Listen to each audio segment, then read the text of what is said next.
வணக்கம், வாழ்க வளமுடன். சனி வக்கர நிவர்த்தி பலன் கன்னி ராசிக்கு எப்படி இருக்கும் அப்படிங்கிறது ஒரு பொது பலனா பார்க்குறோம். சுயஜாதக பிரகாரம் செயல்படும் தசா புத்தி காலங்களை வைத்து செயல்படும் எல்லா விஷயங்களும் நமக்கு இருந்தாலும் கோச்சார ரீதியாக நமக்கு சில உதவிகள் கிடைக்கக்கூடிய வாய்ப்பாக இந்த கோச்சார ரீதிகள் நமக்கு சப்போர்ட் பண்ணும். அப்போ இந்த கோச்சார ரீதி நமக்கு எப்படி சப்போர்ட் பண்ணுது, அதாவது இந்த கன்னி ராசிக்கு எப்படி சப்போர்ட் பண்ணுது அப்படிங்கிறது தான் இந்த பதிவில் நாம பார்க்க போறோம்.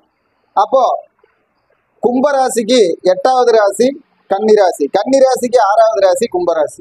அப்போ அஷ்ட சஷ்டாம்ச யோகம்னு சொல்லுவாங்க. இது 6ம் 8ம் தொடர்புடைய யோகம். அப்போ சனி நமக்கு வக்கர நிவர்த்தி ஆகி, அதாவது சனி இதுக்கு முன்னாடி வக்கரமா இருந்தாரு, இப்போ வக்கரமா இருக்கார். ஆனாலும் அந்த பலன் நல்ல பலன் இப்போ 5ஆம் தேதியிலிருந்தே நமக்கு வரும். அப்ப எந்தெந்த மாதிரி பலன் வரும், நமக்கு எப்படியெல்லாம் அது உதவியா இருக்கும் அப்படின்னா 6, 8ங்கிறது கடன், தொழில், ஆரோக்கியம். அப்போ இந்த கடன், தொழில், ஆரோக்கியத்துல நமக்கு சில முன்னேற்றங்கள் வரப்போகுது. தொழில்னா ஏதாவது முயற்சியில வெற்றி கிடைக்க போகுது, கடன்னா அதுக்கு அடைக்கக்கூடிய வாய்ப்பு நமக்கு கிடைக்க போகுது. சில ஆரோக்கியத்தில் இருந்த பிரச்சனைகள் தீரக்குண்டான நல்ல மருத்துவங்கள் கிடைக்க போகுது அப்படின்னு சொல்லலாம். சரி, இருந்தாலும் நமக்கு அதை எப்படி செயல்படுத்தணும் அப்படின்னா, நாம ஒரு கடனை அடைக்கிறோம்னா அவங்க கிட்ட நாம வாங்கக்கூடிய கால அவகாசம் கொஞ்சம் நீட்டிச்சு வாங்கிக்கணும். அதாவது நீங்க 10 நாள்ல தந்துருவீங்கிற ஒரு உணர்வு உறுதி உங்களுக்கு இருந்தாலும் 1 மாசங்கிற கால அவகாசத்தை வாங்கி கொள்ள வேண்டும். அப்ப அந்த விஷயத்திலிருந்து நாம தப்பித்து கொள்ளலாம், நம் வாக்கை நிறைவேற்றி கொள்ளலாம். அதே போல ஆரோக்கியம், ஆரோக்கியத்துல மனசுக்குள்ள ஒரு சஞ்சலம் இருந்துகிட்டே இருக்கும். அந்த சஞ்சலம் குறைய நல்ல மருத்துவருடைய அமைப்பு ஏதாவது ஒரு உதவிகளாக கிடைக்கும். அதே போல நமக்கு தொழில்ல ஒரு முன்னேற்றத்துக்கு உண்டான அமைப்போ இல்ல அதுக்கு உண்டான நம்ம தேவைப்பட்ட பண மூலமாக உள்ள உதவிகளோ கிடைக்கக்கூடிய வாய்ப்பு வரும். இந்த ஒரு 5 மாதங்கள் நமக்கு அந்த வெற்றி வகையான ஒரு சூழ்நிலையில் இருக்கும், செயல்படுத்த முடியும்.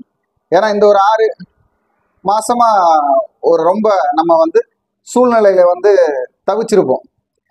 சில பேர் பார்த்தீங்கன்னா இந்த சனி நமக்கு இடம் மண் சம்பந்தப்பட்ட விஷயமாக வர்றதுனால, கட்டடம் சம்பந்தப்பட்ட விஷயத்துல வர்றதுனால சில கன்னிராசி அன்பர்கள் இடம் வாங்கிட்டோ இல்ல அதுக்கு வீடு கட்டக்கூடிய அமைப்புலையோ பேங்க் லோன், பேங்க் கடன் அளவுக்கு மீறி வாங்கியிருப்பாங்க. அந்த விஷயத்துக்காக இப்ப கொஞ்சம் சங்கடமா இருக்கக்கூடிய சூழ்நிலை இருக்கு.